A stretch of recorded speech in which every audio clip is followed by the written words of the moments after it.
Hello, hello, hello. Good morning sa inyong lahat. Ngayon ay December 1, kaya ipagdiwang natin ang December 1. Ang luto ko ngayon ay pansit. Ayan mga friends, habang ako'y nagigisa-gisa, meron namang isa dito ay naggagayat ng sayuti.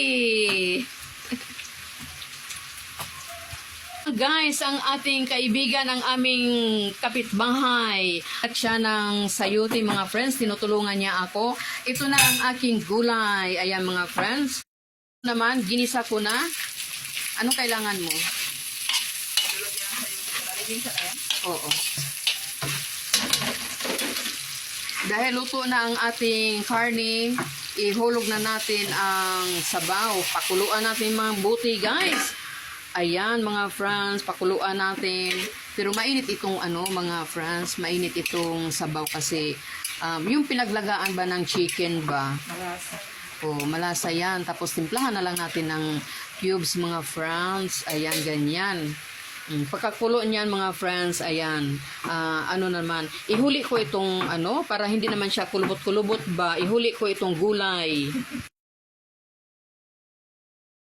Yan, mga gulay ko. Guys, di ba? Mayroon pang bihon. Ayan. Kumula na siya agad-agad kasi mainit kasi ang aking pinaglagaan. Ayan. Pinakuluan ko muna ang aking Tapos kailangan guys na iganyan-ganyan mo talaga para ma-mix-mix ba siya. Tapos lagyan natin ng mga seasoning naman. Lagyan ko lang siya ng cubes, asin at saka patis. Ayan guys.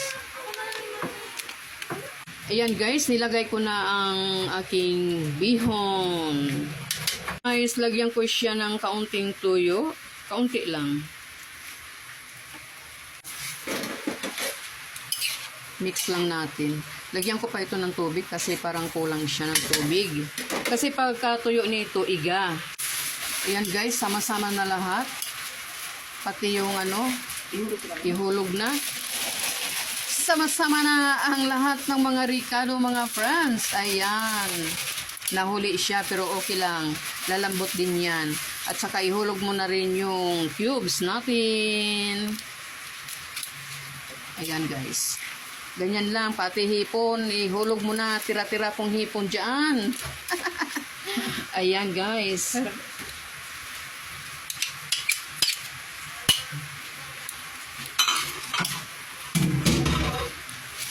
Diba? Mga tira-tirang mga hipon dyan. Tapos, ang oyster. Lagyan mo siya ng oyster.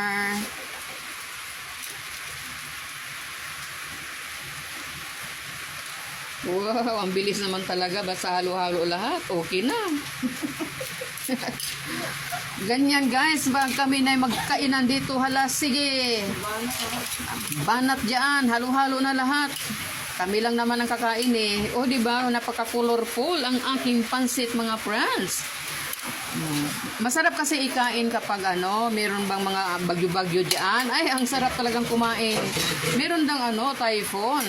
Saan ba ang typhoon natin ngayon? Sabi nga nila sa Bicol ba yun?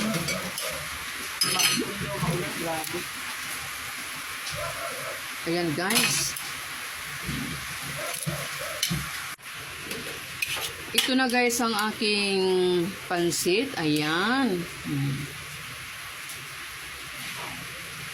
Kapag sa pagtimpla mo ay medyo matabang mga friends, kailangan na asin lang ang katapelt nito. Ayan guys, ang nilagay ko lang dito ay oyster cubes, tuyo, at saka patis. Kapag medyo matabang-tabang, lagyan mo lang siya ng asin. Oo.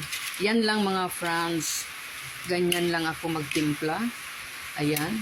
Kaunting asin. Masarap na yun mga friends. Huwag kayong masyadong puro na lang seasoning. Kailangan na isang cubes lang. Ganun lang mga friends. Ayan. Pakuluan natin ng mabuti. Para matanggal ba yung niya, sabaw ba? Diba? Ganyan lang mga friends. Tikman natin ulit mga friends, no? Kung matabang ba o tama na yung lasa. Kasi nilagyan ko siya ng asin. Sarap. Tama na yung lasa mga friends. Okay na.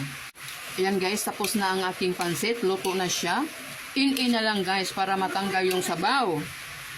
Bye-bye!